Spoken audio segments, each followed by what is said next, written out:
안녕하세요. 김PD입니다. 9월 24일 수요일입니다. 오늘은 그 유튜브 속에서도 또 꼭 저희가 뭐 짚고 체크해 볼 만한 내용이 있어가지고 그 세종대 김대중 교수님이 환율 관련해 가지고 이제 얘기 나눈 것들이 있는데 그걸 다시 한번 이쪽 시원하래 부동산 TV에서 한번 올려드리겠습니다. 환율 지금 1400원대 상향하고 있죠. 이 상황 때 지금 어떻게 보고 있느냐, 이제 그 내용을 이제 답을 주셨는데, 우리나라 외환위기 올 수 있다. IMF 이런 거 기억나시죠?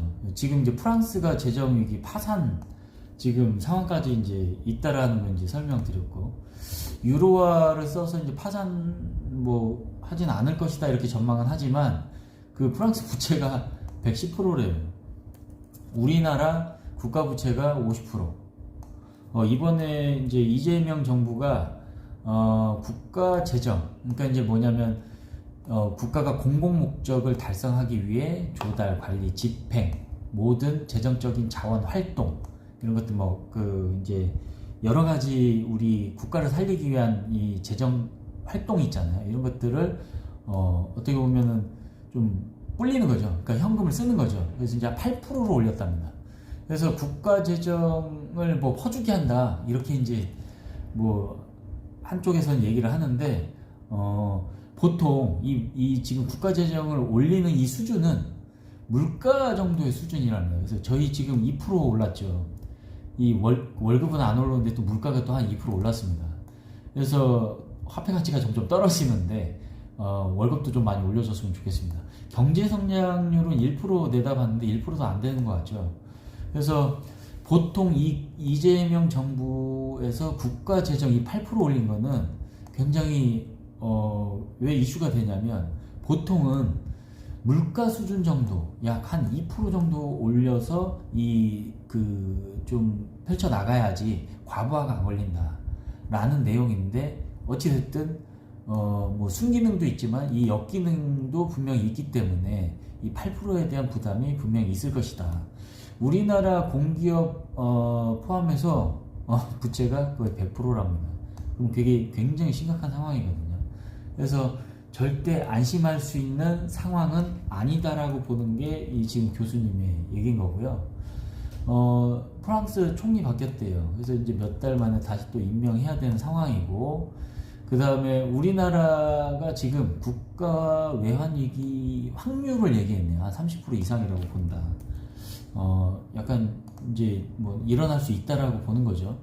그래서 이게 만약에 국가 재정을 또 올린다고 하면 실제로는 50% 이상까지도 자기는 내다볼 수 있다 이렇게 얘기를 하네요. 심각한 겁니다.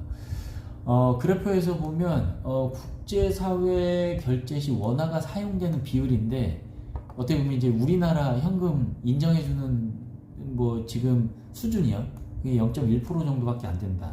그래서 뭐 달러가 뭐 좋잖아요. 유로화나 이런 거가 인정되는 전 세계의 이 활용도인데, 저희는 0.1%밖에 안 된다고 합니다.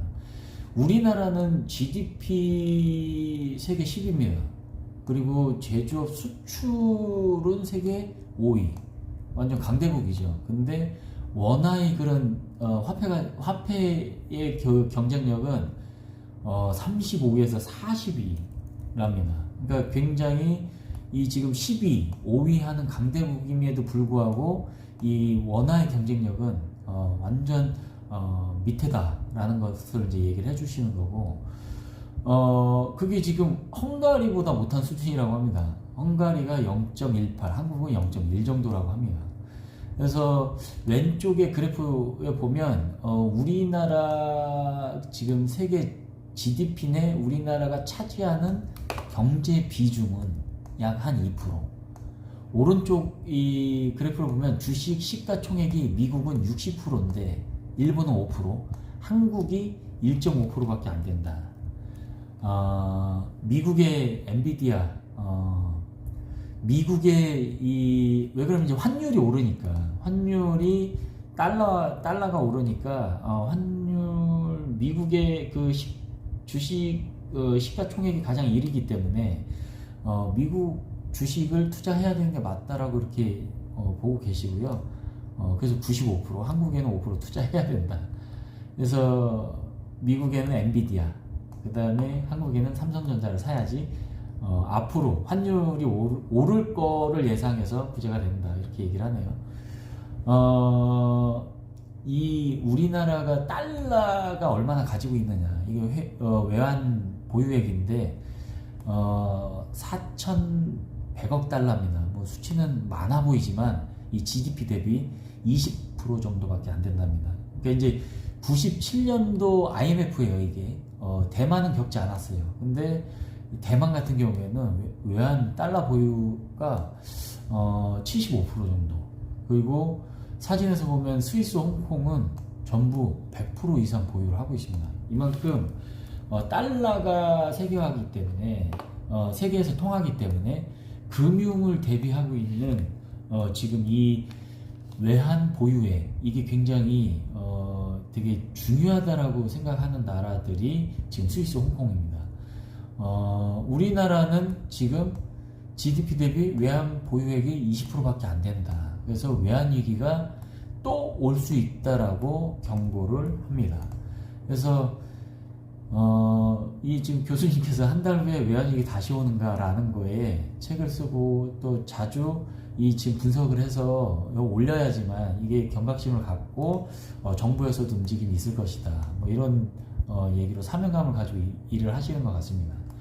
97년도에 저희가 어렸을 때 외환 금모으기 그런 거 기억이 나거든요. 97년도 외환 위기를 IMF를 직접 경험을 했다라고 합니다. 교수님은 대기업 절반이 무너진 걸 보았고, 그때 대우그룹, 기아자동차, 한보 등 대기업 절반이 망했다. 그리고 은행이 절반이 망했다. 이렇게 이제 경험을 했고요. 우리은행은 지금 현재 우리은행 5개 은행이 합쳐진 거예요. 한일, 상업 등등.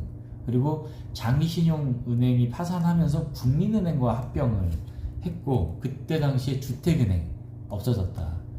이같이 IMF가 다시 온다면 기업 절반이 무너질 것이고 집값은 그냥 똥값이 될 것이다. 그때 당시 IMF 왔을 때 음모아파트, 서울 음모아파트 인기 있잖아요. 97년도에 2억이었대요. 삼성전자 10만원이었던 게 3만원 됐대요. 금융위기가 오면 지금 만약에 온다 그러면 집값과 주식은 70%로 폭망할 것이다. 그렇기 때문에 이 외환위기가 오지 않도록 굉장히 위기관리를 해야 되는 게 맞다라는 것입니다. 지금 25년도 9월 기준으로 해서 10개 나라가 파산을 했습니다.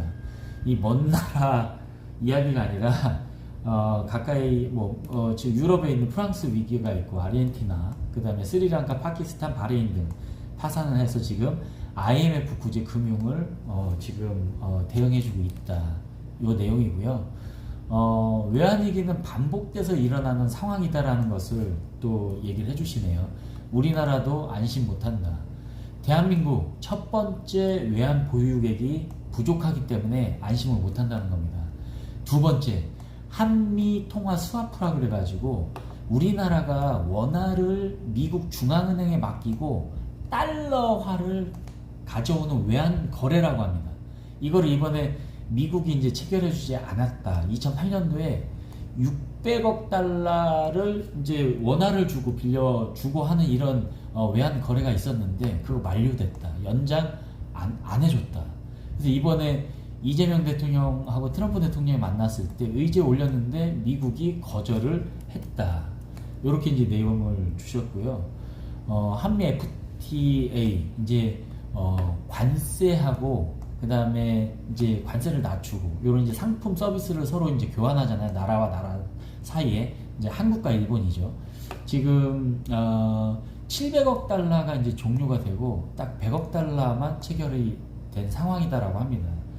그래서 이런 상황들이 지금 우리나라도 안심 못한다라는 거를 예측을 지금 하고 있는 상황이고, 세 번째는 무역 의존도가 우리나라가 75%, 전 세계에 두 번째로 높습니다.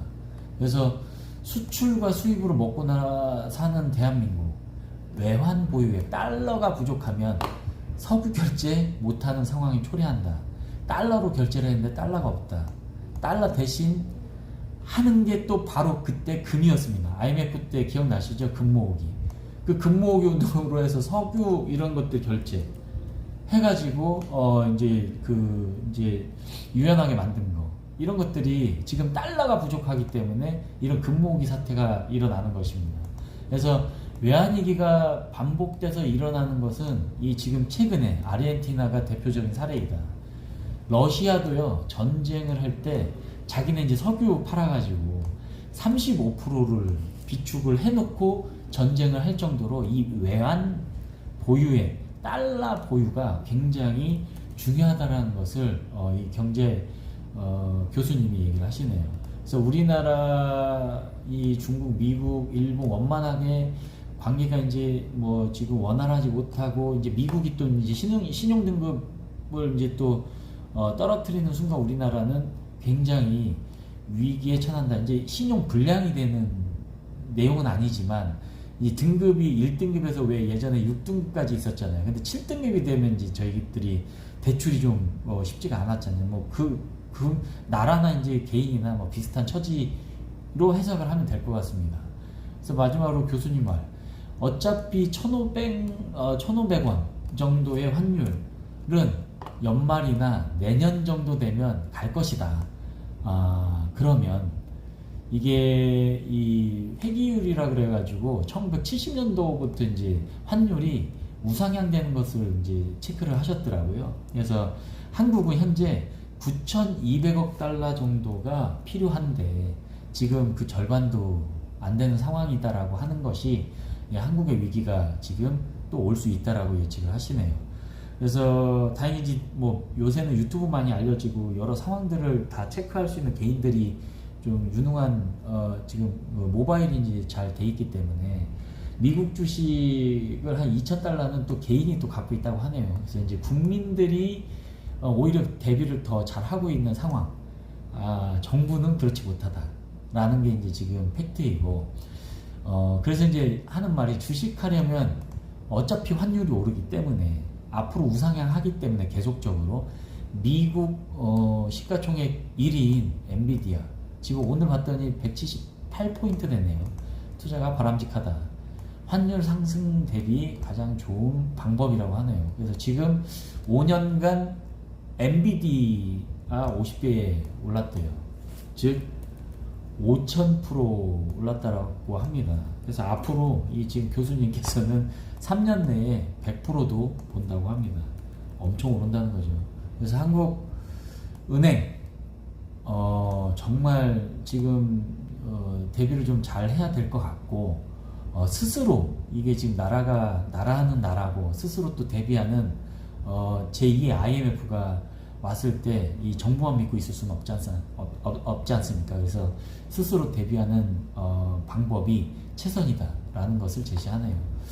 그래서 환율이 올라서 앞으로 계속 오를 수밖에 없는 상황, 이런 상황일 때 이 지금 또 이제 이재명 정부 쪽에서 이제 8%라는 이제 내년 이 재정 확대, 그리고 앞으로 조금 더 대응이 안 되고 이 재정 확대가 더 그 포인트가 올라갈수록 이게 힘든 상황이 올 수도 있다. 물론 이제 긍정적인 시그널도 있겠죠. 하지만 반대 입장에서 이 지금 교수님은 명확하게 이제 해석을 해주니까 그거에 대해서 한번 읽어줄 필요가 있다라고 해서 한번 제가 이제 그 교수님이 얘기한 거를 한번 다시 한번 읽어드립니다.